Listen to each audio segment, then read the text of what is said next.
보호하는 가치란 말이에요, 이게. 모든 범죄는 법익이라는 게 보호하는 가치가 있어야 될 거 아니야. 뭐 살인죄 같으면 생명 이런 식으로. 그 다음에 이제 어떤 행위가 있을 거라고. 행위가. 범죄라는 것은 이 행위가 이 법익을 침해하는 거예요. 이걸 침해하는 거야. 이게 범죄야. 침해라고. 그런데 자 봐봐. 살인죄 같으면 사람을 살해한 자 일이 돼 있다고. 자, 그래서 사람을 살해했을 때, 죽였을 때 이 범죄의 미수와 기수는 언제고? 무슨 말이겠지? 이 범죄에 필요한 인과관계라는 게 있을 거고, 그 다음에 공범이라는 게 있을 거라고. 각 범죄는 이거를 구별하기 위해서 범죄의 종류라는 걸 만들어 놓은 거야. 그건 뭐냐면, 자, 어떤 사람, 법익을 침해하는 행위를 했다고 해보자고. 그러면 이 행위가 이 침해에 대한 일반적인 위험이 발생할 거라고. 여기를 추상적 위험, 일반적 위험이라고. 살인죄 같으면 사람을 죽이려고 이제 했는데 사람의 생명이 침해될 뭐가 있어? 일반적인 위험이 있을 거라고. 그 다음에 다음 단계가 구체적 위험이 있을 거라고. 이제 구체적 위험이 발생했어. 즉 여기는 이제 위험이 발생한 거를 구체적 위험 이렇게 해요. 위험이 발생했단 말이야. 그 다음에 이제 드디어 요게 침해가 됐을 거라고. 침해. 이랬을 때 이 범죄가 언제 성립하는가 이 말이야. 여기서 성립한 걸 뭐라고 한다? 추상적 위헌범이라 그래. 법에는 안 나와 있어. 이거는 판례가 결정하는 거야. 판례가 이 범죄는 무슨 범죄다 이렇게 한단 말이야. 여기를 구체적 위헌범이라 그래. 범죄가 여기서 성립하면 여기는 뭐라 그래? 침해범 이렇게 부른다는 거야. 그러면 범죄 성립이 가장 늦은 게 무슨 범이야? 추상적 위헌범이지. 가장 빠른 게 뭐야? 침해범이지. 가장 빠른 게 뭐야? 추상적 위험이야. 그러면 처벌 범위가 가장 넓어지는 게 어느 범죄야? 무슨 범으로 봤을 때? 추상적 위험을 봤을 때야. 맞지? 이건 누가 결정한다고? 판례가 결정해, 판례가. 예를 들어서 봐봐. 과거에는 협박죄란 범죄가 있거든. 협박죄. 협박죄는 무엇을 보호하는 범죄냐면 당연히 사람의 의사결정의 자유를 보호하는 범죄야. 의사결정의 자유를. 알았지? 그러면 어떤 사람, A라는 사람이 B에게 너 죽을래 그랬어. 너 새끼 죽어버려. 했어. 근데 그러면 과거는 협박죄를 뭐로 봤냐면 침해범으로 봤어. 그러니까 협박죄가 되려면 너 죽을래 이런 행위를 통해서 이 사람이 뭐가 돼야 돼? 겁을 먹어야 돼. 의사결정의 자유가. 협박죄가 무슨 범위였으니까? 침해범이었으니까. 그러면 이 사람이 겁을 안 먹었어. 그럼 뭐가 되는 거야? 미수가 되는 거야. 그런데 판례가 갑자기 변경돼 버린 거야. 협박죄는 뭐다? 추상적 위헌범이라는 거야. 그러니까 뭐야? 너 죽을래? 그럼 뭐야? 겁을 안 먹더라도 뭐가 되는 거야? 협박죄가 돼버린 거야. 이렇게 판례가 변경돼 버린 거야. 시험에 아직까지 많이 나와. 협박죄는 언제 성립하는 건 뭐야? 협박이란 행위만 하면 돼. 그 사람의 의사결정의 자유가 침해될 필요가 없다는 거야. 그러면요. 이게 어느 범죄로 보냐는 누가 결정을 하냐면 판례가 결정을 한다. 법이 결정한 거 아니야. 그러니까 눈에 보이는 법은 그대로야. 협박죄란 범죄는 사람을 협박한 자 이렇게 되어 있단 말이야. 법은 그대로인데 판례가 변화되면서 사람의 처벌이 확장되지. 맞잖아. 추상적 위헌범을 보니까 처벌의 범위가 확장되잖아. 그래서 추상적 위헌범을 뭐라 하냐면 보이지 않은 이 말은 입법을 안 고쳤다 이 말이야. 보이지 않은 형벌권의 확장이다 이런 비판을 해.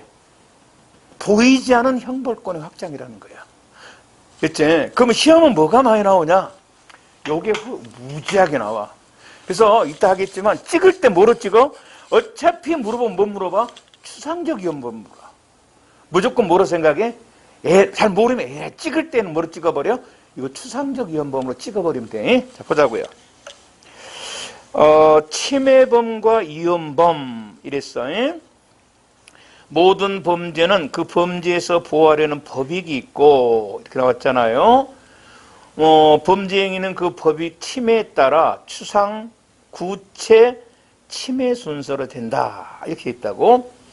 그래서 이런 오늘날 추상적 위헌범이 갈수록 늘어난다는 거야. 법관 해석을 통해서. 그래서 여기는 뭐라 그러냐면 보이지 않은 형벌권의 확장이라는 비판을 받는 범죄가 뭐냐? 이렇게 물어볼까 몰라. 보이지 않은 형벌권의 확장이란 비판을 받는 범죄가 뭐냐? 이때는 뭐를 말하냐면 추상적 위헌범을 말해. 자, 추상적 위헌범. 위험스러운 행위만 하면 성립되는 범죄다. 이렇게 나왔다고요. 그래서 구체적 위헌범은 위험 발생이라는 게 있어야 돼. 그러니까 추상적 위헌범과 구체적 위헌범의 차이점은 구체적 위헌범은 위험 발생이란 용어가 조문에가 있어. 위험이 발생하여 나온다고. 그래서 이 위험 발생이란 용어가 있나 없나의 차이가 있다. 이렇게 있고요. 자, 해당 범죄에서 이제 교재에 추상적 위헌범이 쫙 나와 있는데 그런 거 다 잊어버리고 뭔다? 여러분은 일단 찍을 때 뭐로 찍어? 추상적인 거로 찍으면 돼. 구체적 위헌범은 자, 구성 요건에 법 조문에 이 말이야. 위험 발생이란 용어가 들어가는 범죄인데 이건 몇 개 안 돼. 요 놈을 암긴 해놔야 돼. 이건 암기해놔야 된다. 몇 개 안 되니까. 우선 방화죄란 범죄가 있는데 방화죄 여기는 방화죄는 전부 추상적 위헌범인데 딱 두 개만 구체적 위헌범이야. 자기건조물 방화죄와 물건 방화죄야.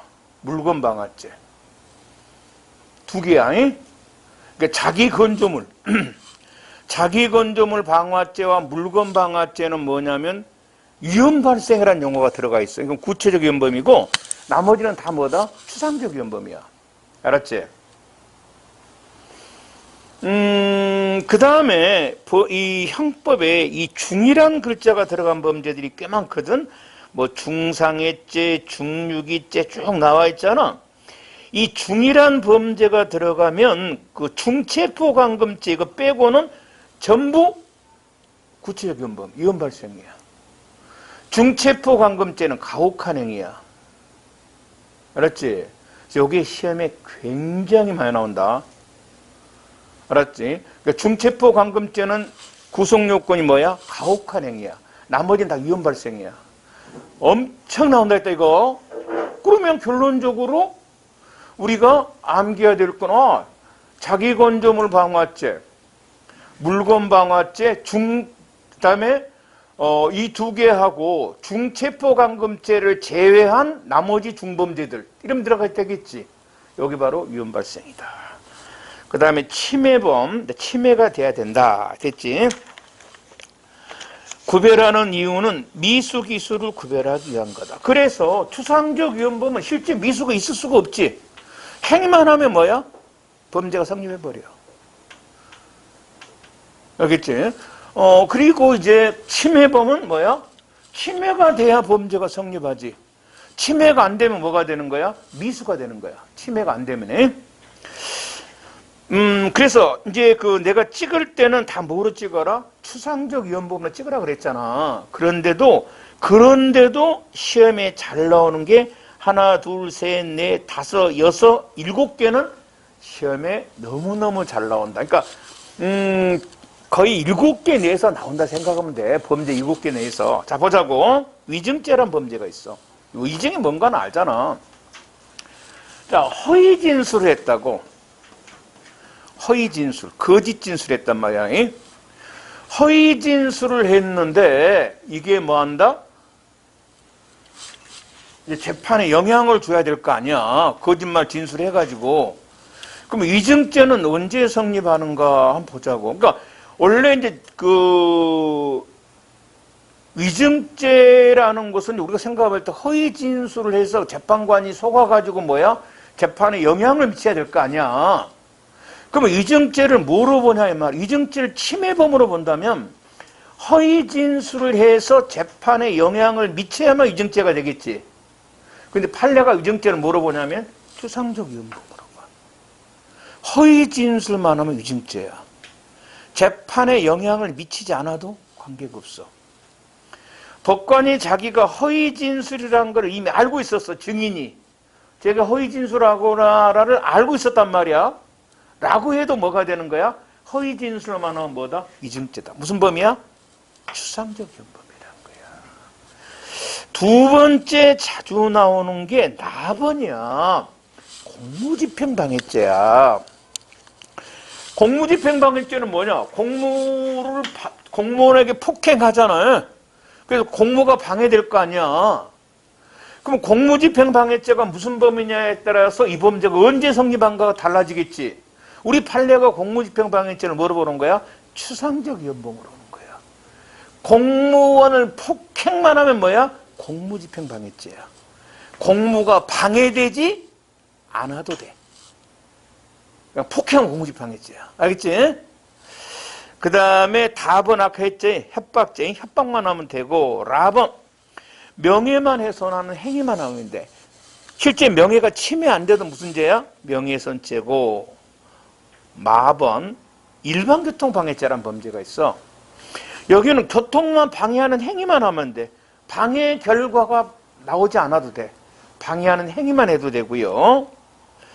그 다음에 바번. 유기죄. 사람을 이제 유기, 방치한단 말이야. 유기만 하면 돼. 유기만 하면. 생명의 침해가 안 돼도 돼.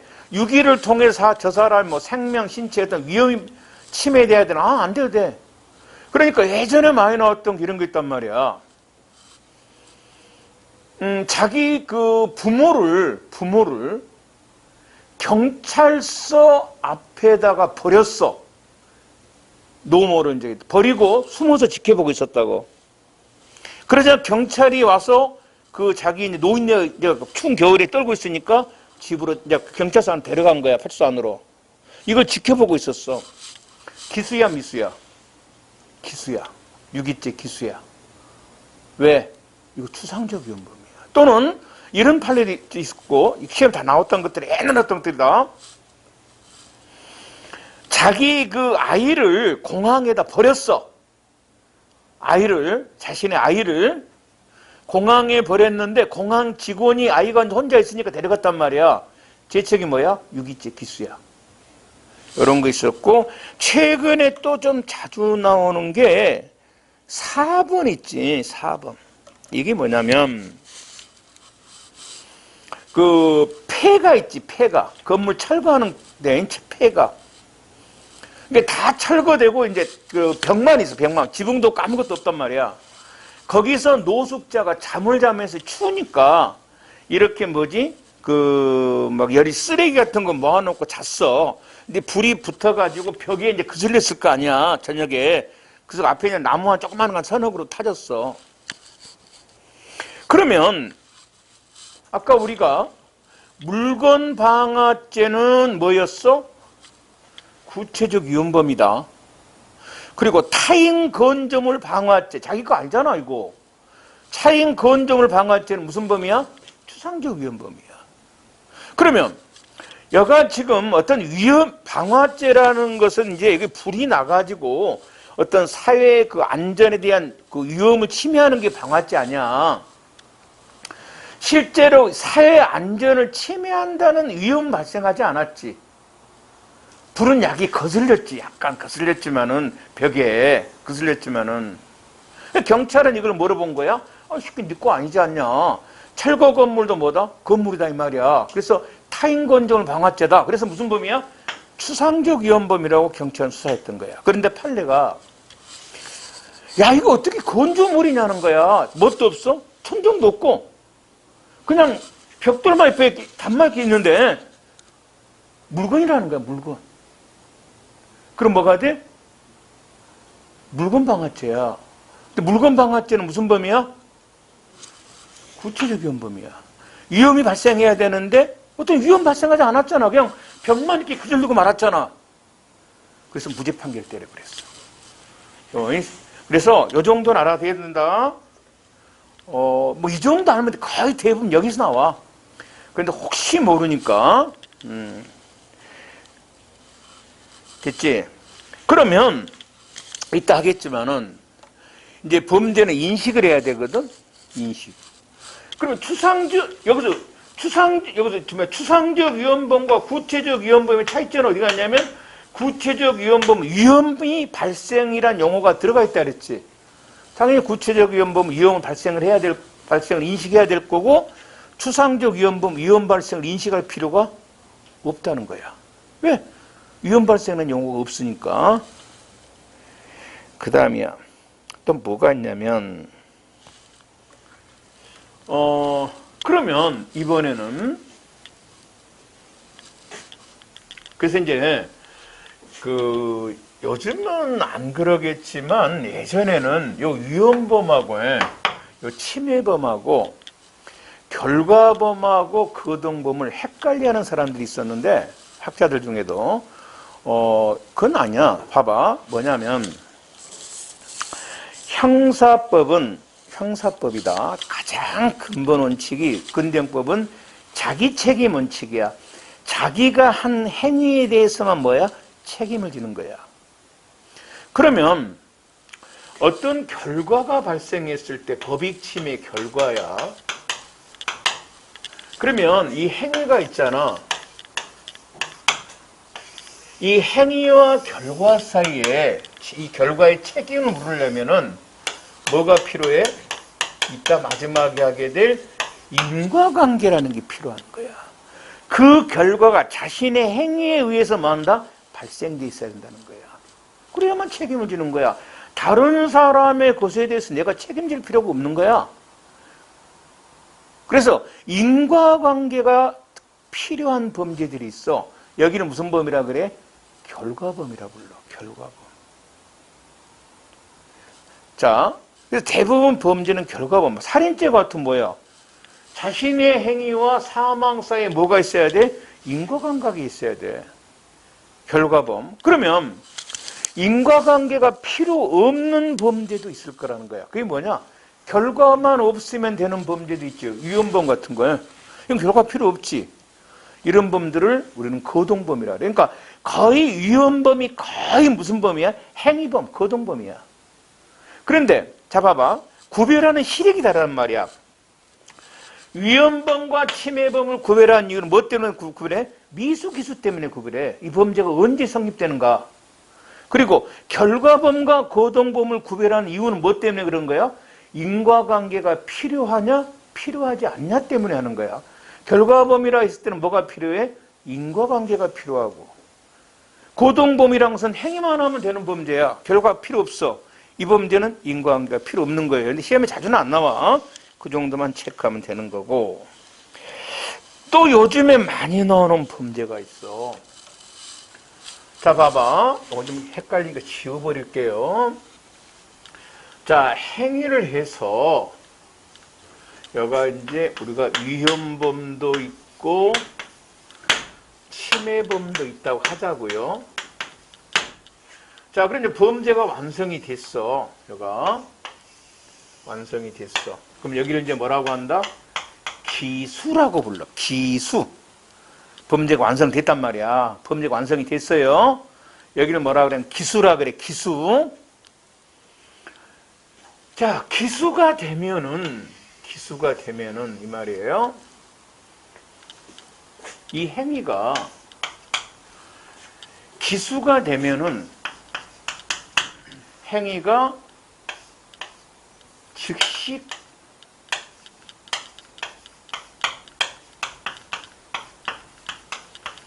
끝나는 범죄들이 있어요. 기수가 되면 그 행위가 이제 종료가 돼, 끝나. 이 범죄를 무슨 범이라 그러냐면 즉시범이라 그래요. 즉시범. 그런데 기수가 됐는데 범죄 행위가 계속되는 범죄 있어. 한참 가서 행위가 끝나.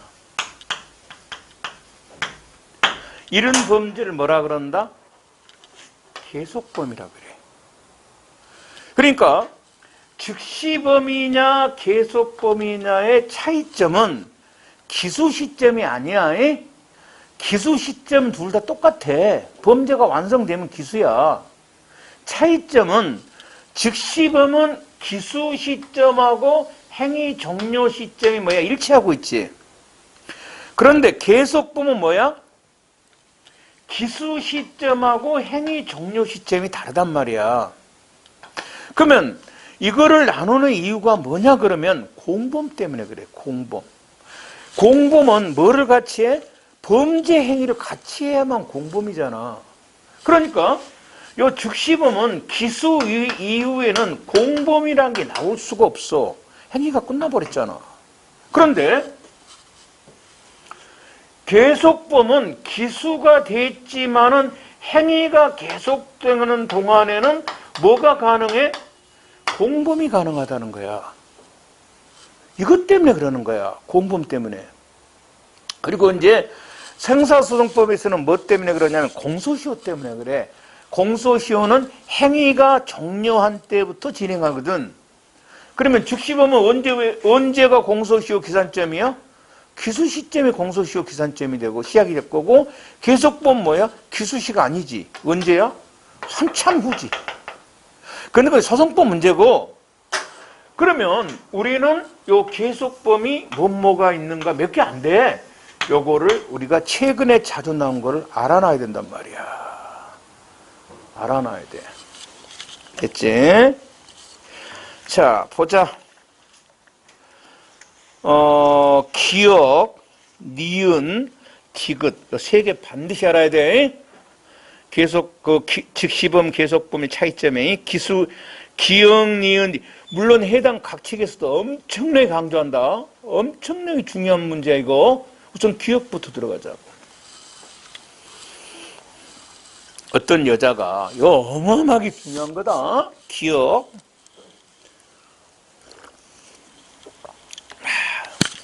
산에서 등산 갔다 오다가,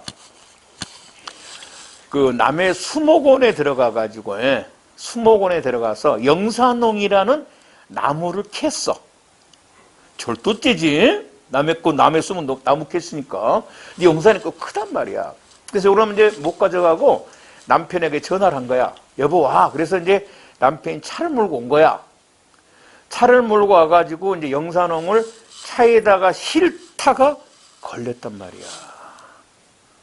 자, 이때 이제 이 여자가 나무에서 이제 땅에서 나무를 캐는 순간 기수 맞아.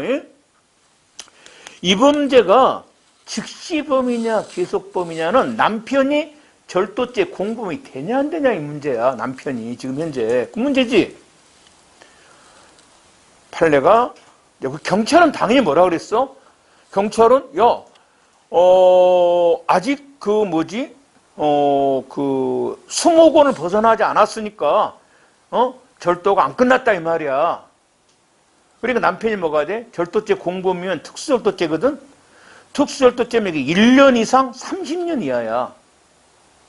30년 이하란 말이야. 그런데 이제 만일에 이 여자가 나무를 캐는 순간 절도죄가 끝이 났어. 기소가 돼버렸고, 남편이 온 것은 행위 종료 후에 왔으니 공범이 안 되지.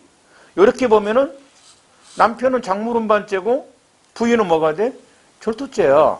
그냥 절도죄면은 부인은 최고 6년이고 장물운반죄는 친족상도리에서 남편은 처벌 안 해. 형이 면제가 돼.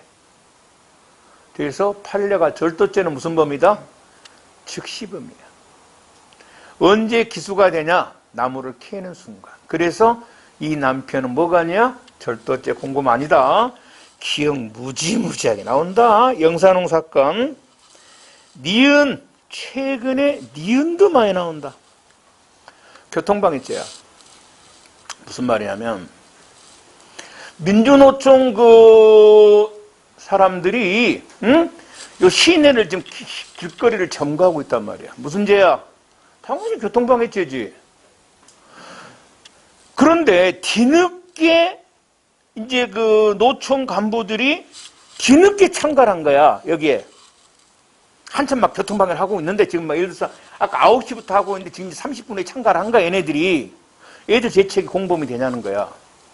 교통방해죄가 즉시범 같으면 교통이 방해되는 순간 행위가 끝나버렸지. 공범 안 되지. 맞잖아. 교통방해죄가 무슨 범 같으면? 계속범 같으면 교통이 방해됐지만 지금 계속 방해하는 행위가 뭐가 되고 있는 거야? 계속되고 있는 거지. 이 뒤늦게 참가한 사람도 뭐가 되는 거야? 교통방해죄 공동정범이 된다 안 된다? 된다. 이래 되는 거란 말이야. 판례가 교통방해죄를 뭐로 본 거야? 계속범으로 보는 거야. 그래서 이것도 잘 나온다. 또 하나.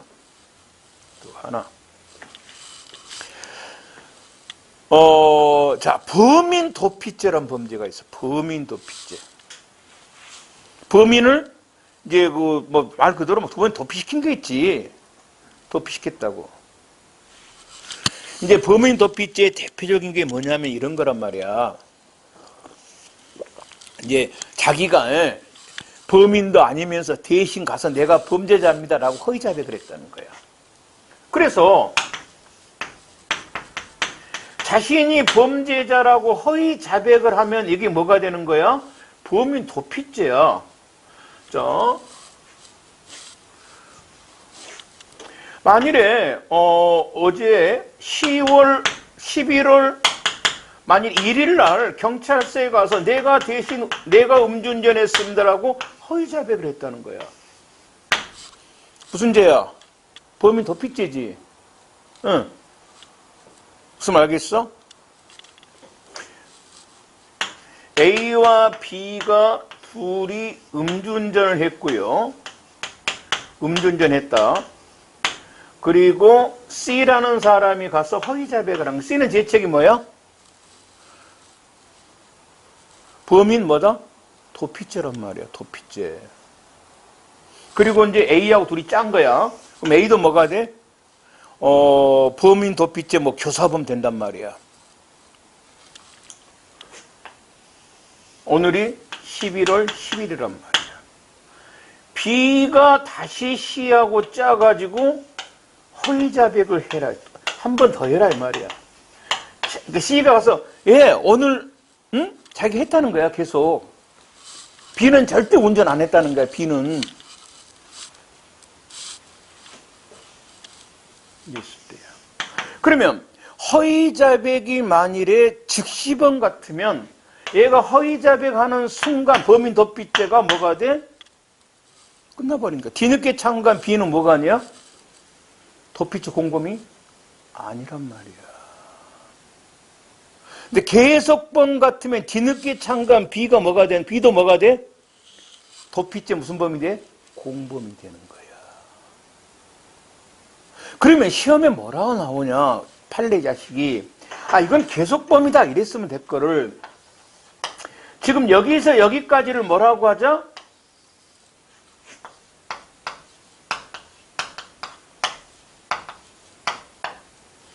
기왕의 범죄 도피를 이용한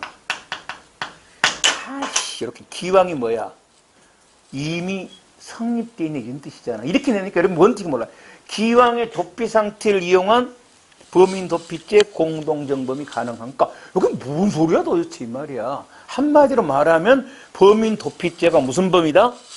계속범인가 이 말이야. 도피 상태를 이용했잖아. 가능하단 말이야. 이게 무슨 범이기 때문에? 계속범.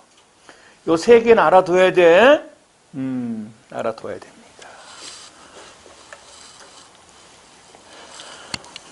그 다음에 2번은 이제 그렇게 중요하지 않고, 요거는 이제 소송법 문제니까, 공소시효 기산점 차이인데, 기역, 니은, 디귿, 니을, 미음은 그냥 잠 안 올 때 한번 읽어봐. 형법 시험에는 안 나옵니다. 그냥 내가 정리하면서 한번 해놔본 것에 불과해. 물론 소송법에 나옵니까?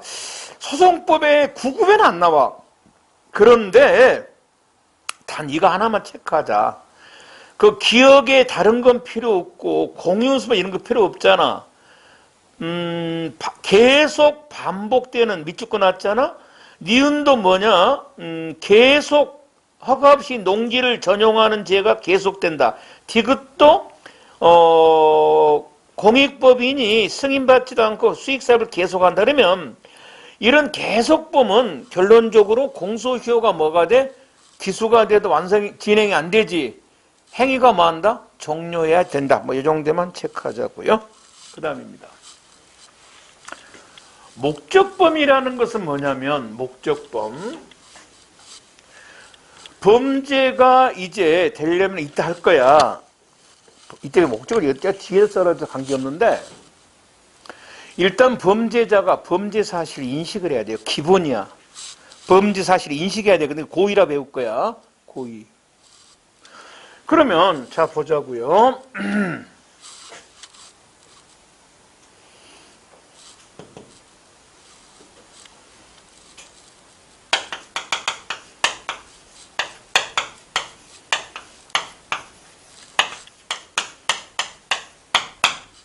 여기 통화 유조죄인데, 그러면 여기 이제 범죄자잖아. 범죄 주체라 그런데 이 사람이 여기를 인식한 것을 뭐라 그래?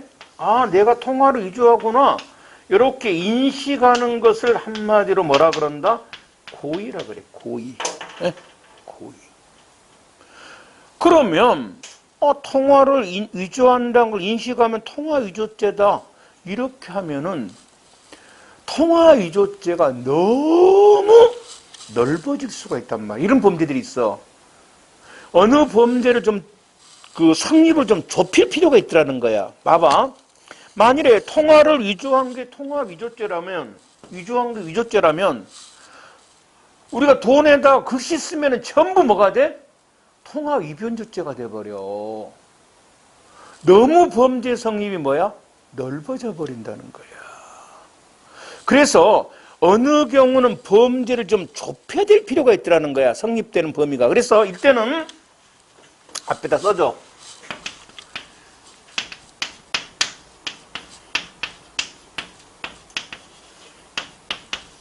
이 글자를 법에다 써주는 거야. 행사를 뭐로? 목적으로 이런 말을 써준단 말이야. 목적으로. 이렇게 목적이란 말을 딱 집어넣으라는 범죄가 있어. 그러면 이 범죄는 인식만 갖고는 안 되지. 뭣도 필요해? 목적도 필요하단 말이야. 이런 범죄는 무슨 범이라 그래? 목적범이라 그래. 목적범. 그러니까 목적범은 법을 조문을 봐야 돼. 알겠지? 이거는 법에서 넣었다 뺐다 그래. 목적범. 그래서 이제 우리가 이 목적범 이렇게 많이 나오지는 않지만 전혀 안 나오지는 않단 말이야. 목적범은 거기 내가 적어놨잖아. 시험 전에 좀 읽어는 놓고 한번 들어가야 돼. 그래서 자주 출제되는 목적범 돼 있잖아. 그거가 각종 위조죄, 뒤에가 위조죄 들어가는 범죄들, 중강도죄, 면탈죄, 무고, 모든 예비음모죄 이런 것들이 많이 나와. 물론 해당 분야 다시 할 거야. 해당 분야에서. 기타는 여러분이 한번 읽어보는 정도. 그런데 3번 시험 직전에 꼭 체크를 해야 될 범죄들이 있어. 적어도 체크는 하고 들어가야 돼. 한 번은 10개. 요건 체크해놔야 된다. 물론 해당 파트에서 강조는 해 내가.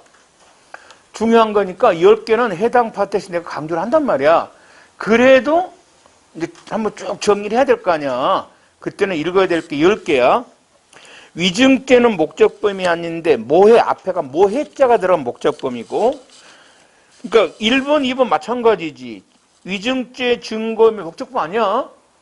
근데 모해자가 들어가면 뭐가 돼? 해칠 목적이들이 있어야 돼.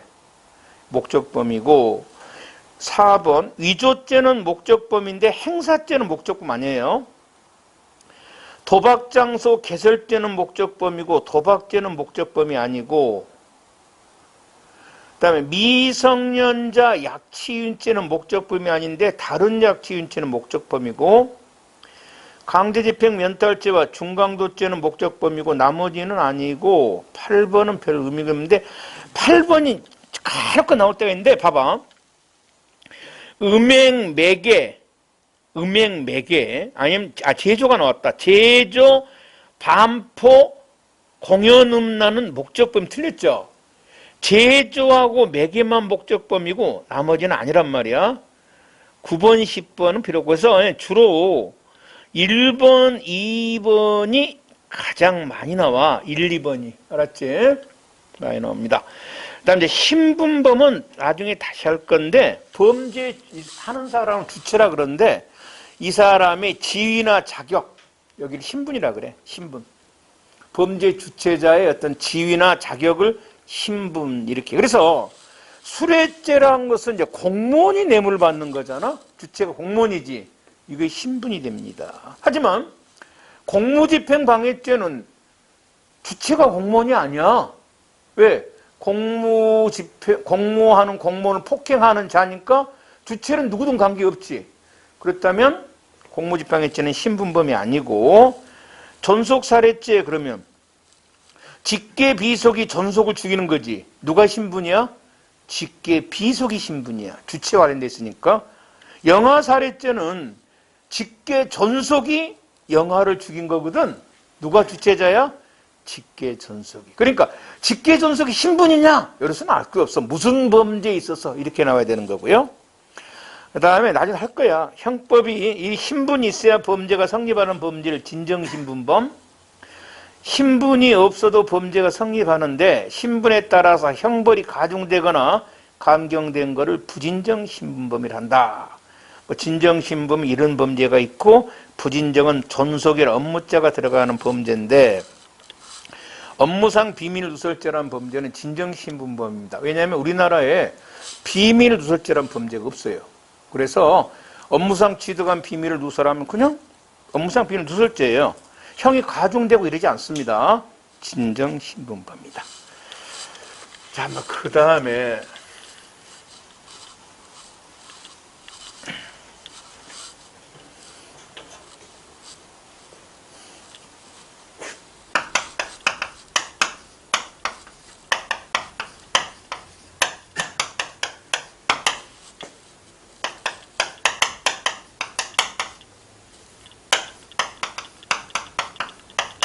요게 이제 범죄 주체죠. 요게 뭡니까? 형벌입니다.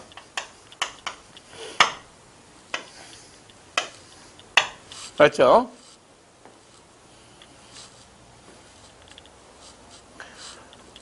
여기 형법입니다. 형법 250조인데,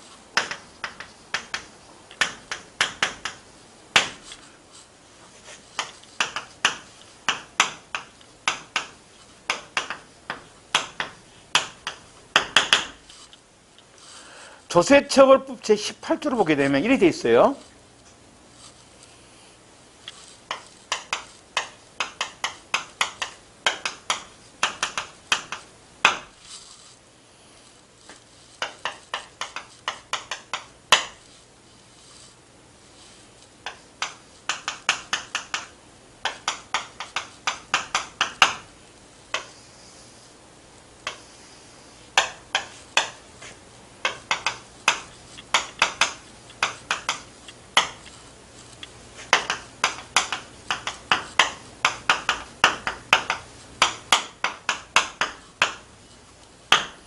법인의 대표, 또는 대리인이나 대표이사, 어느 개인의 대리인, 그러니까 그 세금 같은 거 하면 이제 우리가 개인, 내 세금 같은 거 내가 귀찮으니까 뭐 세무사한테 맡길 수도 있잖아.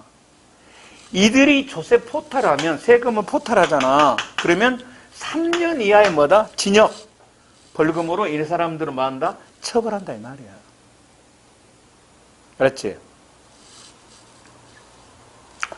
그런데 뭐라 되어 있냐면, 이 경우에 이 법인 개인이 있지. 개인도 여기 얼마더라? 헷갈리니까 그냥 500만 원인가? 하여튼 500만 원 이하의 뭐다? 아닌데 몇 번이게. 헷갈려. 그냥 벌금형으로 둘도 얘도 처벌한다. 이렇게 법이 나와 있어. 이걸 뭐라 그러냐면 처벌을 몇 명에? 얘도 처벌하고 얘도 처벌하지. 여기는 뭐라 그래?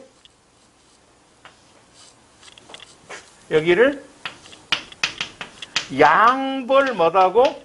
규정. 거기에 돼 있어. 이걸 뭐라고? 양벌 뭐다? 규정. 이게 있단 말이야. 양벌 규정. 그러니까 양쪽을 뭐 한다? 벌한다 이 말이야. 이런 규정이 있어. 형법에는 없어.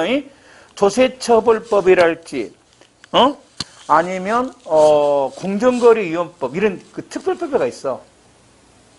요걸 양벌 규정이라고 그래. 근데 시험에 자주 나온다는 거야. 그러면 범죄를 누가 했어요 지금? 법인의 대표나 대리인이나 개인의 대리인이 한 거야. 얘들이 범죄한 거 아니야. 얘들은 범죄 못해. 우리나라가 법인은 범죄를 할 수 없다 그래. 법인이 어떻게 범죄를 합니까? 법인은 범죄의 주체가 될 수 없어. 다만 뭐 한다? 이 양벌 18조 규정에 의해서 법인이 뭐 한다? 처벌받을 수는 있어. 이걸 무슨 규정이라 한다? 양벌 규정이라 그래. 처벌받을 수는 있어. 범죄 주체는 될 수 없지만 이해되죠? 양벌 규정이 뭔가. 이건 법에 규정이 있어야 돼. 자, 범죄 주체부터 합시다. 자연인이 범죄 주체가 되는 것은 당연하다. 누구나. 자연인은 뭐냐? 출생하면 사람이 되고 사망에 의해서 사람의 지위가 자연스럽게 소멸한 사람을 자연인이라 그래요. 그래서 자연인은 누구나. 그래서 책임 무능력자라고 해서 뭐 14세 미만자도 자연인 맞죠? 범죄할 수 있어요. 다만 뭐 한다? 책임을 물을 수 없으면 무죄가 될 뿐이에요. 12살짜리도 범죄합니다. 법인, 회사 같은 겁니다. 법인의 행위는 그 법인의 이사가 하는데, 이사를 뭐라 그래? 뭐 대표자 또는 대리인을 한단 말이야. 이사가 한 범죄를 한 경우에 그 범죄 행위를 법인으로 한 것으로 볼 수 있는가에 대해서 판례는 아니다 그래. 이사가 한 것이 법인이 범죄한 건 아니지 않냐 이 말입니다. 법인의 범죄 주체를 부정합니다. 다만 이 특별법에서 법인도 같이 뭐 하는 경우가 있어? 처벌하는 규정이 이걸 뭐라 그런다? 양벌 규정. 형법에는 없다 그랬어요. 그러니까 여러분이 형법 시간에 배우는 범죄는 양벌 규정이 없어요.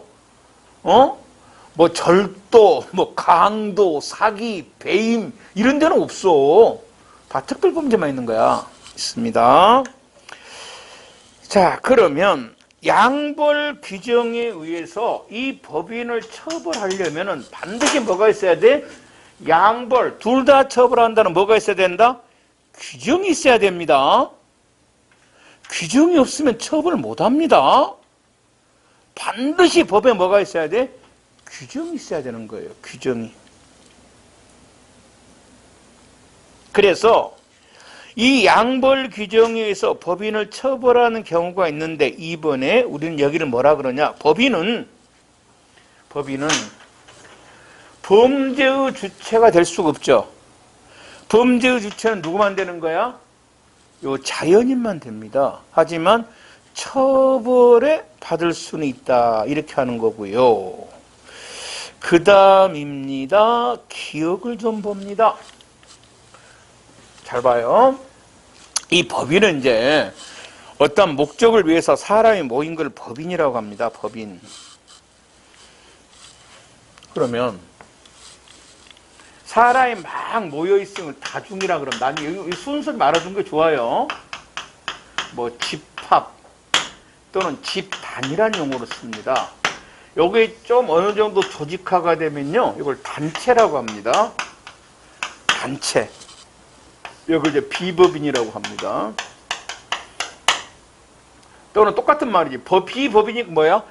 비법이니까 비가 아니다는 뜻이죠. 그래서 여기는 뭐라 그래? 법인 아닌 법인 이렇게도 부릅니다.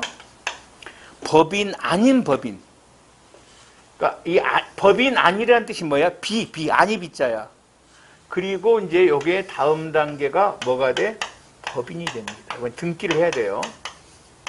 이런 게 뭐가 있습니까? 뭐 정당이랄지, 뭐 교회랄지 이런 것들 말이에요. 그럼 법인은 다시 두 개가 나눠집니다. 법인은 뭐 재단법인, 사단법인 놔둬버리고 그냥 우리가 공법인과 사법인으로 나눠보자는 겁니다. 공법인, 뭐 공적 법인이죠. 여기는 이제 많이 씁니다. 뭐 국가도 있고 국가, 뭐 각종 공사도 있을 거고 지방자치단체가 있는데 자치단체도 이제 공법인인데 이 자치단체 업무가 두 개가 있어요. 고유 업무가 있고 위임 업무가 있어요. 엊그저께 한참 싸우더만. 위임 업무는 국가로부터 위임받아서 하는 걸 뭐라 그래? 위임 업무. 고유 업무는 뭐야? 지방자치단체 자신의 고유 업무. 요게 법인이에요. 요 위임 업무는 법인 아닙니다. 위임받아서 한 거니까. 이건 국가 거예요.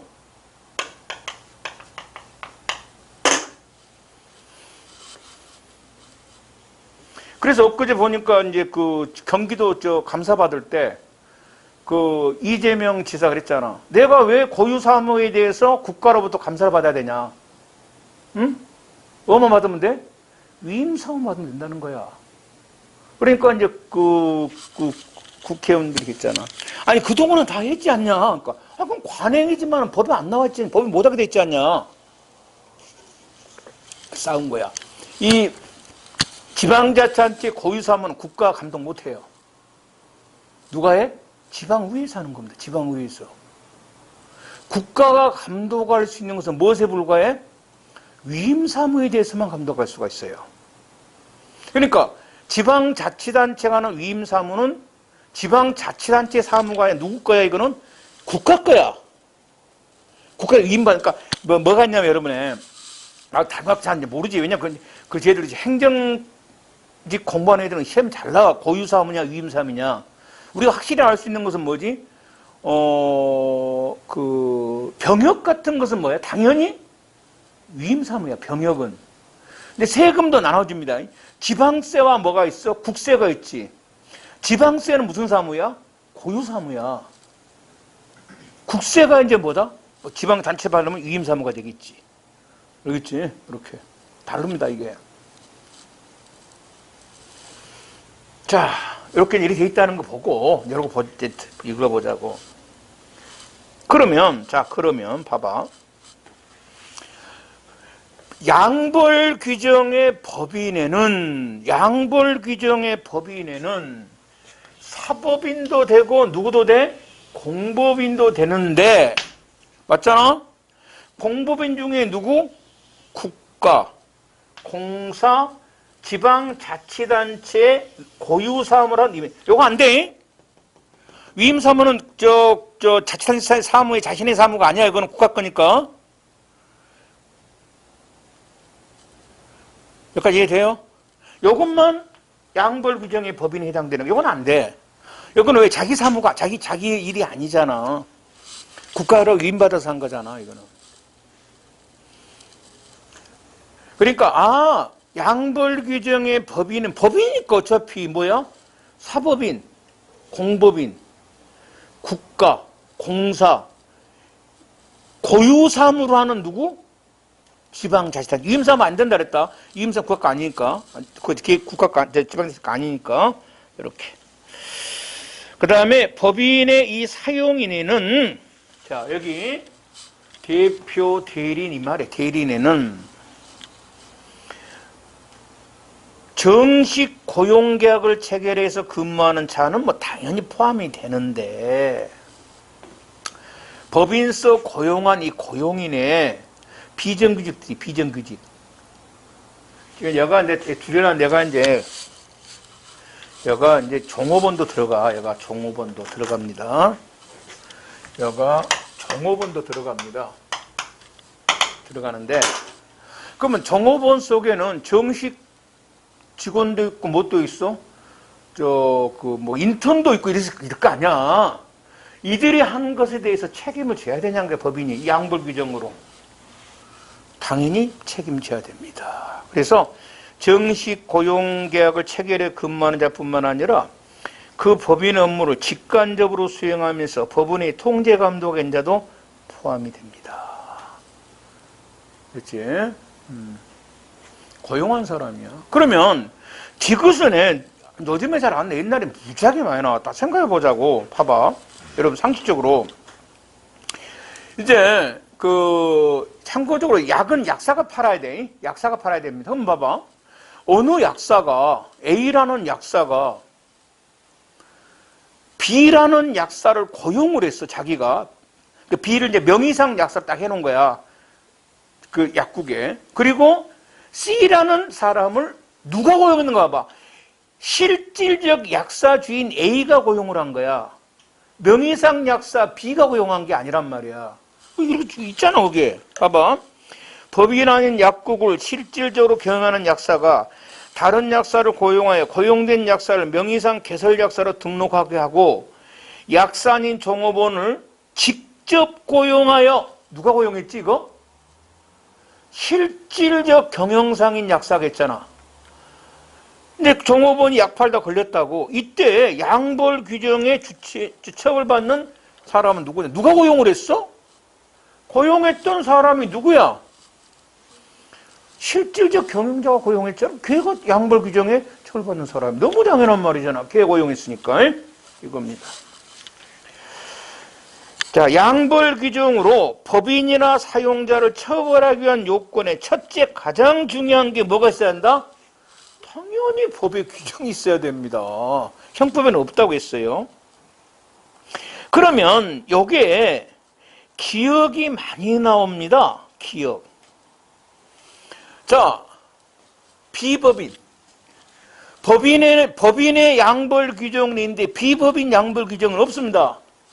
그러면 법인의 양벌 규정을 비법인에 준용할 수 있는가? 할 수 없습니다. 비법인의 처벌 규정이 없으면 비법인 처벌 못합니다. 이게 많이 나오는 규정이에요. 이해되죠? 아니, 처벌하려면 뭐가 있어야 돼? 법의 규정이 있어야 된단 말이야. 근데 법인에 대한 처벌 규정은 있는데 비법인에 대한 처벌 규정은 없단 말이야. 그럼 비법인은 뭐 한다? 처벌 못합니다. 법인의 처벌 규정을 뭐 할 수가 없다? 준용할 수가 없다는 거야. 요건 아주 기초적인 문제고 조금 까다롭게 나오는 게 니은입니다. 니은 별거 아니고요. 자, 이 대표자가 조세 포탈을 만일에 10개를 했다고 해봅시다. 10개를 했어. 조세 포탈을 10개나 했다고. 10개. 이랬을 때 이 조세 포탈을 하나만 여러 번 했단 말이야. 조세 포탈. 이랬을 때 그가 특정범죄 가중처벌법에서 특가법에서 있다 하겠지만은 자 보자. 좀 기초적이야.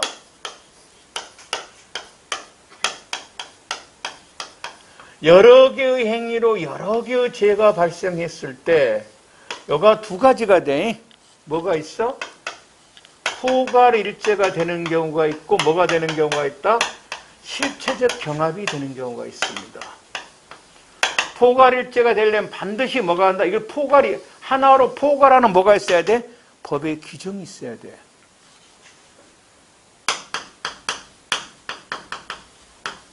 열 개의 절도를 한 거야. 10개의 절도. 그러면 이걸 포괄하는 규정이 있으면 이거 뭐가 돼? 일죄가 돼. 상습절도죄. 근데 10개의 무면허 문제, 10개의 무면허 문제, 무면허. 그러면 상습 무면허 운전자가 없어. 포괄하는 법 규정이 없어. 그러니까 뭐가 돼? 10개의 무면허 운전은 뭐가 되는 거야? 실체적 경합이 되는 거야. 그러니까 포괄일죄는 뭐야? 이걸 여러 개 행위를 하나 묶고는 뭐가 있어야 돼? 법의 규정이 있어야 된단 말이야. 그러면 얘가 법인의 대표자가 10개의 뭐야? 조세포탈 하니까 특정범죄 가중처벌법에서 포괄일죄로 처벌한다 이 말이야. 그러면 이제 이 애는 뭐가 돼? 포괄일죄가 되지. 그런데야 이 특정범죄 가중처벌법에서 요 조세포탈했던 대표나 대리인에 대한 포괄일죄 규정은 있는데 법인에 대한 포괄일죄 규정이 없다는 거야. 그럼 법인은 포괄일죄로 처벌 못하지. 뭐로 처벌해야 돼? 실체적 경합범으로 처벌해야지. 왜? 여러 개의 뭐가 있어? 수개의 조세포탈을 했단 말이야. 그런데 이 포괄일죄 규정은 누구 것만 있어? 대표이사에만 있고 법인에는 없다는 거야. 그럼 법인은 포괄일죄로 처벌 못하잖아. 뭐로 처벌해야 돼? 실체적 경합범으로 처벌해. 요게 까다로운 문제적 최근에 나와. 고난도 시험에서. 이해돼요? 그 특정범죄 가중처벌법에가 조세포탈을 했을 때 수개의 이때 그 이사는 포괄일죄로 처벌한다는 규정이 있어. 누구한테는 없어?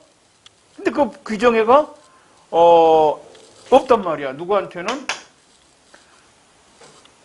그저 이 법인에 대해서는. 그럼 법인은 뭐가 돼? 포괄일죄가 아니라 실체적 경합이 된다는 거야. 여기. 자, 법인의 대표자가 수개의 조세처벌법을 위반 행위에 대해서 특정범죄 가중처벌법에서는 대표자를 포괄일죄로 처벌하는 규정은 있지만 법인에 대해서는 조세처벌법에만 양불 규정이 있는 경우에 포괄일죄 규정이 없다 이 말이에요. 양불 규정만 있습니다. 이때는 결론적으로 법인은 포괄일죄가 되는 게 아니라 각 세금 기관사 각각의 하나하나에 뭐가 돼? 죄가 성립하는 거죠. 실체적 경합이 됩니다. 두 번째입니다. 그러면 이 양벌 규정을 보게 되니까 법인의 대표 대리인, 개인 대리인 이 사람이 처벌되는데 단서가 있습니다. 무조건 처벌되는 게 아니고 이 사람이 뭔가 잘못이 있어야 처벌하잖아. 지금 범죄는 누가 했어?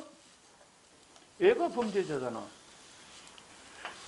얘는 범죄자 아닙니다, 지금. 범죄자 아니에요. 범죄가 한 거 아니잖아요. 그럼 얘는 왜 처벌하는가? 범죄자가 아닌데, 이거는.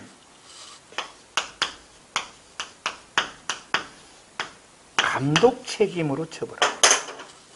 감독. 범죄 책임 아닙니다. 법이 대표나 대표이사에 대해서 누가 감독해야 돼? 법인이 감독을 해야죠. 감사를 해야 되죠. 내가 그 회계 업무를 누구한테 맡겨놨으면 개인이 그 회계사가 일을 잘 처리한가를 내가 뭘 해야 돼? 감독을 해야 됩니다. 그래서 감독 소홀히 관한 책임입니다. 이 사람. 범죄 책임 아니에요.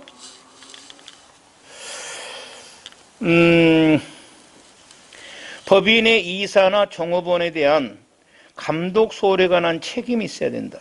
그래서 단순히 법인이 고용한 종업원 등이 업무에 관해서 범죄 행위를 했다는 이유만으로 법인에 대해서 형사처벌하는 것은 얘가 범죄했으니까 무조건 처벌하는 것은 뭐야?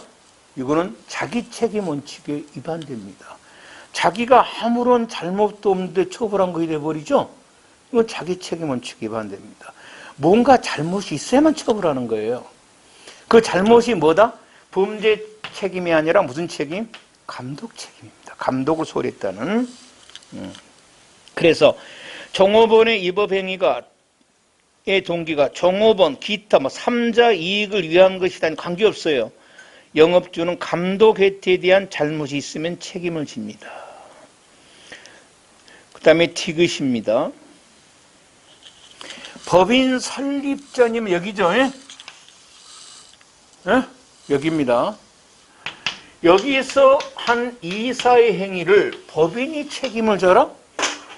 자기 책임 원칙에 위반되죠. 법인 설립 전 이사면은 아직 법인이 설립도 안 됐는데 법인이 그 사람을 어떻게 감독합니까? 법인이 설립이 돼야만 이사의 행위를 감독할 건데 맞잖아요. 설립 전 이사에 대해서 법인이 감독을 할 수가 없잖아요. 이 이사에 대해서, 이 이사의 행위에 대해서 이 법인이 아직 설립이 안 됐는데 감독을 할 수가 없잖아요. 그래서 설립 전 이사의 행위에 대해서 법인에게 책임을 묻는 것은 잘못된 겁니다. 자기 책임 원칙에 위반된 거고요. 니을입니다. 그래서 만일에 감독 책임이니까 당연히 뭐가 나와? 면책 조항이 나와야 됩니다. 이거 있어야 됩니다. 면책 조항. 감독을 잘 했으면 뭐한다? 처벌 안 합니다. 면책 조항이 있습니다. 그럼 면책 조항이 없다가 새로 들어가면 형이 경하게 변경된 겁니까? 중하게 변경된 겁니까? 당연히 경하게 예전에는 무조건 처벌했지만 지금 뭐가 있어? 면책 조항이 있으면 면책 조항에 의해서 책임이 뭐한다? 처벌 안 하는 경우가 나오잖아요. 면책 조항이 신설된 것은 뭐다? 경하게 변경된 거고요. 사용자의 처벌입니다. 자, 지금 이 법인의 대리, 이 사람 범죄자들이죠. 얘들은 범죄자입니다. 범죄는 고의가 있었는데 인식해야 된다. 범죄를 인식했어요. 그런데 이 법인은 지금 뭡니까? 범죄자 아니죠. 감독 소홀에 관한 책임이죠. 과실이죠. 형벌이 만다? 같아서는 안 됩니다. 얘는 범죄자가 아니에요, 지금 현재. 그래서 당연히 형벌에 만다? 차이가 있어요. 누가 더 가벼워야 돼? 당연히 법인이 더 가벼워야 됩니다. 가벼워야 되고요. 그 다음입니다. 넘어갑니다.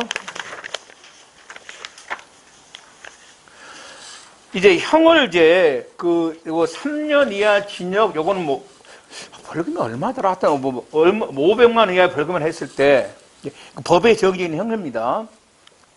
그걸 이제 법관이 정상을 참작에 줄일 수도 있어요. 이걸 장량강경이라고 합니다. 장량강경은 누구 마음이야? 법관 자유입니다. 법관이 뭐, 장량강경을 얘는 해주고 얘는 안 해줄 수도 있는 거고, 공범들이라도 자기 마음이에요. 2번. 그래서 자유다. 이사가 자수를 합니다. 자수하면은 원칙적으로 형을 이제 감경해 주거든요. 이사가 자수를 했어요. 법인의 이사가, 대리인이, 이 대표가. 이랬을 때, 법인의 그 이사는 법인의 어떤 뭡니까? 한 일부분입니다. 그래서 그 법인도 같이 형을 감경해 주는 게 옳지만, 법인의 그 종업원이 자수를 했을 때, 종업원, 법인의 형벌이 감경되는 건 아니다. 종업원은 법인이 아니기 때문에 그 다음입니다. 이 법인이 소멸해버립니다. 법인이 이제 합병이 되면 소멸하는 거예요. 합병이 되면. 그럼 합병으로 인해서 신설된 법인은 새로운 법인이죠. 맞잖아요. 신설된 법인은 새 법인이잖아. 옛날 합병 전 이사가 한 행위에 대해서 신설법인에서 뭐한다? 감독할 수가 없었잖아요. 책임지지를 않습니다. 그래서 연엄은 이제 악용을 합니다. 어떻게? 만약 법인을 처벌하려고 그러면 법인을 얼른 뭐 해버려? 해산해버리겠죠. 얼른 뭐를 만들면 돼? 신설법인 만들어버리겠죠. 그럼 신설법인은 뭐 하지 않아? 처벌을 할 수가 없습니다. 왜? 지금 법인을 왜 처벌합니까? 감독 책임입니다. 그럼 신설법인은 옛날 법인은 감독할 수가 없었잖아요. 그래서 안 됩니다. 합병으로 인한 소멸하는 법인에 대한 처벌 규정은 합병으로 존속하는 법인에 승계되지 않는다. 법인의 범죄 능력에 대한 설명 중 적절치 않은 것은 했어요. 법인의 사무 처리를 지는 타인의 사무에 관하여 법인이 배임죄 주체가 될 수는 없고, 법인은 범주체가 안 된다 그랬습니다. 법인을 대표하여 사무처리한 자연인인 대표기관 이사가 바로 뭐다? 배임죄 주체겠죠. 범주체가 됩니다. 형벌의 자기책임 원칙에 비춰볼 때 양벌 규정은 법인이 그 사용인에 대해서 위반행위가 발생한 업무와 관련하여 상당한 주의, 관리 감독 의무를 게을리하는 때 적용된다. 뭔 책임이 있다? 감독 책임이 든다는 거예요. 3번.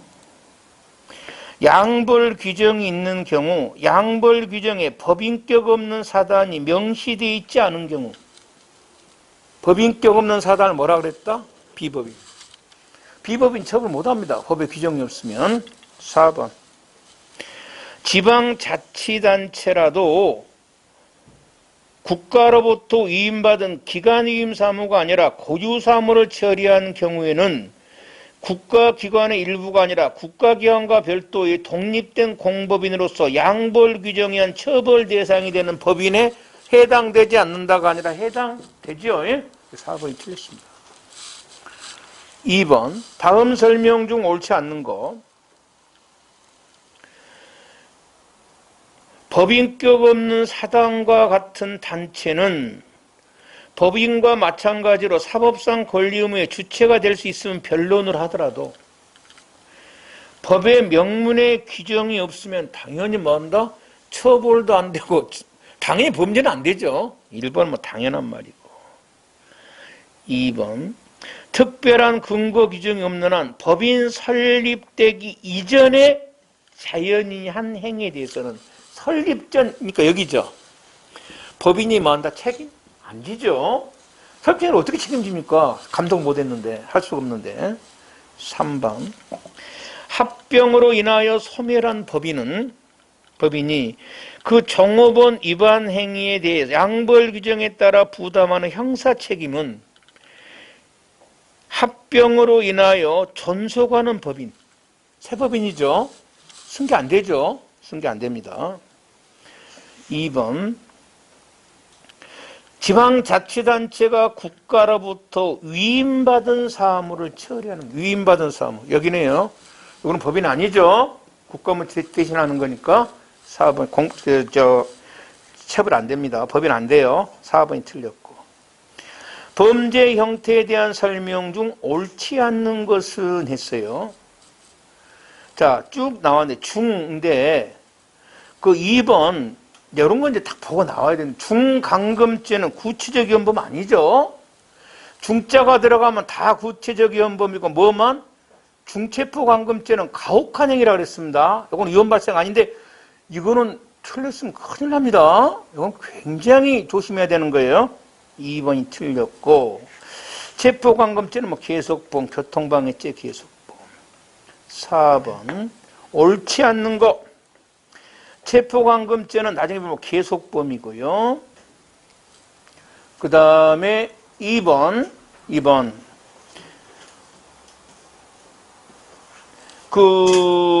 이제 여러분의 2번은 이런 것은 이제 뭐냐면 이런 거야. 범죄, 요 2번은 이런 것들을 자꾸 수업 시간에 드러나야 돼. 왜냐면 범죄가 엄청나게 많은데 그걸 다 할 수는 없어. 잘 안 나온 범죄는 안 해버려. 근데 한 번씩 티 나온단 말이야. 그것이 이제 수업 시간에 자꾸 많이 들었던 사람은 감각이 살아온단 말이야. 이게 문제가 되냐면 범죄단체 조직죄라는 범죄가 있어요. 그럼 이제 범죄 조직 활동까지 들어가는데, 그러면 이제 조직 활동이 범조직죄란 말이야. 그런데 봐봐. 만일에 그 양은이 팔을 만들었어. 그래가지고 가서 돈을 막 뜯었단 말이야. 돈 내놔 했어. 그러면 범죄단체 조직죄가 계속범이면 조직을 해도 범죄 행위가 뭐가 되는 거야? 계속되잖아. 그러니까 새로 돈 뜯는 것은 뭐야? 새로운 범죄가 아니지. 맞지? 아니면 범죄단체 조직죄가 조직 속에 이제 구성, 조직 활동이 들어간단 말이야. 즉시범이야. 그러면 조직하는 순간 범죄가 끝나버린 거야. 다시 가서 돈 뜯은 건 새로운 범죄지. 조직죄와 관계없는 조직죄가 끝나버렸으니까 이거란 말이에요. 삼째로 범죄는 조직죄는 계속범이 돼야 될까? 즉시범이 돼야 될까? 즉시범이 돼야지. 왜? 돈 뜯는 거 다시 처벌해야지 다시. 양은이 팔을 만들었어. 그럼 그건 그거고. 가서 민간인들한테 협박범과 돈 뜯은 뭐야? 그럼 별개로 뭐하다? 공갈죄 같은 거로 처벌해야 되잖아. 맞지? 그러니까 범죄 조직죄는 무슨 범이야? 즉시범이야, 즉시범. 알겠지? 이거 나중에 한 번 더 할까? 어디 나냐면 재수론에서 한 번 더 봐야 돼. 그러니까 이건 죄가 몇 개야? 2개야. 오케이. 자, 그 다음에 3번 교통방해죄야. 저번 주 프린트야. 저번 주 마지막 문제 풀고 있어요. 저번 주 죄형부 제일 마지막 장이 이제 마지막 장. 자, 교통방해죄가 아까 무슨 범이라고 그랬지? 계속범이야. 그러니까 교통이 지금 방해되고 있는 상태에 뒤늦게 참가했지. 뒤늦게 참가한 사람들 뭐가 돼? 교통방해죄 무슨 범? 공동정범. 범인도피죄도 마찬가지고. 그다음 5번 작년도 경찰 간부 문제죠. 다음 설명 중 옳지 않는 것은 자, 우리 얘기했잖아. 신설된 범죄. 그게 포괄죄든 뭐든 새 범죄를 과거로 말할 수가 없어? 소급할 수가 없지. 소급표 금지 원칙. 1번은 당연하고 2번. 법인 설립 이전의 자연인의 행위를 이유로 양벌 규정을 적용하여 처벌할 수가 없지. 3번. 도주죄는 무슨 범이야? 계속범으로서 이렇게 나왔어. 도주 범인의 이전의 도주 행위를 기수에 이르는 위해 범인을 도와준 거. 도주죄.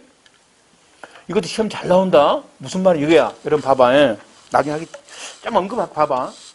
도주죄란 범죄는 1년 이하 징역이거든. 도주죄가 뭐냐면 체포 감금된 사람이 도망간 걸 도주죄라 그래. 그 사람을 도와주면 도주 원조죄라 그래. 도주 원조죄. 그러니까 예를 들어서 막 우리 영화 보면 나오잖아. 영화 보면은 그 이제 호송차에 탁 가는데 갑자기 차 세웠고 밑에 막 터널에서 빵꾸 뻥 뚫고 사람 막 끄집어내고 도망가 보잖아. 탈취해 가잖아. 그 뒤에서도 이게 도주 원조죄인데 요거는 10년 이하 징역이야. 죄가 10배가 무거워 도와주면 도주 원조죄는. 그리고 이제 범인 도피죄는 범인을 도피시킨 건데 이건 3년 이하 징역이야. 그럼 이제 봐봐. 이런 거라고. 탈옥수가 이제 신창원이가 탈옥을 했어. 탈옥을 했다고. 그러면 이제 탈옥에 도망다닐 때 이제 그 여자들이 막 도와줬잖아. 그러면 그 여자가 이게 신창원은 도주죄야. 도주죄란 말이야. 신창원이 도주죄야. 맞잖아. 교도소에 도망가서 도주죄란 말이야. 이때 도와준 사람 여자가 신창원이 도주가 지금 도주했으니까 기수지. 담 넘었으니까. 즉시 오면 끝나버린 거기서. 계속 보면 도주하는 도중에 도와준 건 계속 도주 행위가 계속되고 있는 거야. 지금 도망지고 있으면. 이때 도와준 여자가 도주 원조죄냐 아니냐 이 말이야. 도주죄가 계속범 같은 뭐가 돼? 도주 원조죄가 돼버리지. 그러니까 도주죄가 즉시범이야. 계속범이 아니다면 도와준 여자는 도주 원조죄가 아니라 범인 뭐에 불과해? 도피죄에 불과해. 범인을 숨겨준 거란 말이야. 도주를 도와준 게 아니야. 범인을 뭐 한다? 숨겨준 거야. 이해돼요? 그래서 판례가 도주죄를 뭐로 보는 거야? 즉시범이라는 거야. 그래서 그 도주가 된 후에 도와준 사람은 도주 원조죄가 아니라 뭐야? 범인 도피죄에 불과하다는 거야. 이게 나중에 다시 합니다. 그 다음에 5번 했지. 그 다음에 4번 요거는 이제 나중에 할 거야. 이따 할 거고. 이거 하나 보자. 4번만. 여러분, 공무집행 방해죄는 무슨 범? 찍으면 다 뭐로 찍으라 했어? 추상적인. 결과 필요 없지? 필요 없습니다. 6번 금년 검찰 범죄 유형에 대한 설명이다. 옳지 않는 거. 내란죄는 뭐 필요 없죠. 여기는 의미가 없고. 그다음에 범죄단체 조직죄는 즉시범. 이거 최소 나오네. 조심해야 돼. 즉시범이야. 계속범 아니야. 그다음에 직무유기죄. 이거는 계속범. 그다음에 군형법상 무단이탈죄, 탈령죄지, 탈령. 이런 건 진짜 6번 문제 같은 거는, 당시 여러분이 생각해 봐야 돼. 이거 자체가 그렇게 많이 나온 건 아니거든? 근데 지금은 이제 틀리면 안 돼. 아까 범죄한 조직죄는 즉시범이 나왔었고, 이미 기출문제. 내란죄는 당연히 뭐다? 여기 이제 위헌범일 거고, 그 다음에, 군형법상 문제는 무단이탈, 탈령죄가 계속범이냐 즉시범이냐 이 말입니다. 이건 여러분은 잘 모를 거고요.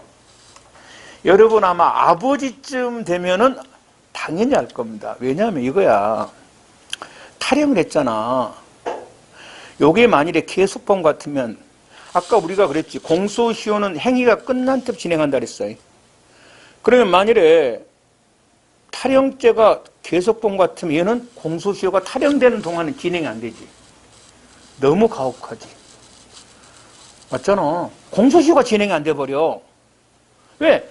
범죄가 안 끝났으니까 계속범이면. 근데 즉시범 같은 뭐야? 탈령한 순간 뭐가 돼? 범죄 행위가 끝나버린 거야. 그때부터 뭐가 돼? 공소시효가 진행이 된단 말이야. 그렇지? 그러니까 뭐로 보냐 우리가 알 수가 없어. 법 조문상으로는 알 수가 없다니까. 누가 결정할 문제야 이거는? 아까 범죄의 종류는 누가 결정해? 본래 법원 판례가 결정을 해. 판례가 이걸 뭐로 본 거야? 즉시범이라는 거야. 그렇지. 군대 간 것도 서로 죽고 탈영한 것도 서로 죽겠잖아. 탈영이 좋아서 한 놈은 없을 거야. 그럼 그래도 어느 정도 지난 범죄 행위가 공소시효가 완성시켜줘야 될 거 아니야. 그래서 탈영범, 무단이탈죄, 탈영죄는 당연히 무슨 범이다? 즉시범이라는 거야. 이해되죠? 이렇게. 그 다음에 17번 문제만 하고 좀 이따 합시다. 금년도 7급 검찰입니다. 옳지 않는 거. 법은 설립되기 이전의 자인인 행위에 대해서는 처벌 못한다. 그 다음에 여러분의 2번도 잘 봐봐. 지금 얘는 이 법인의 대표들이 왜 처벌합니까? 얘는 범죄자니까 처벌하는 거예요. 범죄자니까. 법인은 왜 처벌합니까? 범죄자기 때문에 처벌한 게 아니고 뭐다? 감독 책임 묻는 겁니다. 양자의 처벌 근거가 뭐다? 독자적입니다. 다릅니다. 그래서 이 사람의 처벌이 법인의 대표나 이사의 처벌이 이 사람의 처벌의 전제 조건이 될 필요는 없습니다. 양자의 근거가 다르니까. 얘는 왜 처벌해? 범죄를 했으니까. 얘는 왜 처벌해? 감독을 소홀히 했으니까. 이 사람의 만일 얘가 범죄자였다고 한다면 이 사람의 처벌이 전제 조건이 돼야 되겠죠. 처벌의 근거가 같으니까. 근데 처벌 근거가 다르다니까 얘는 뭐 때문에 처벌한다고? 범죄를 했으니까. 얘는 왜 처벌해? 범죄를 해서 처벌한 게 아니라 감독을 소홀히 했으니까. 근거가 다릅니다. 그래서 거기에 양벌 규정의 영업주 처벌은 금지 위반자인 종업원의 처벌에 종속되는 것이 아니므로 종업원의 범죄 성립이나 처벌이 영업주 처벌의 전제 조건이 될 필요는 없다.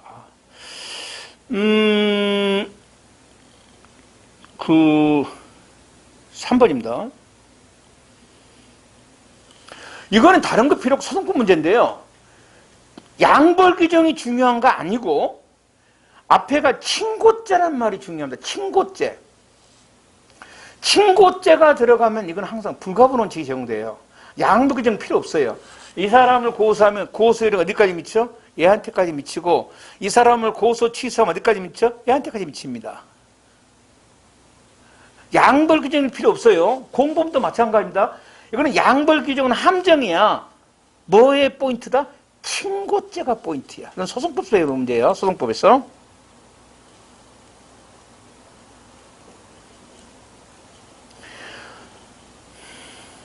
그 다음에 법인의 직원이 자수했습니다. 이사가 자수한 게 아니라 법인형 강경 안 한다 그랬습니다. 자, 여기까지 해놓고요. 조금 있다가는 오늘 그 구속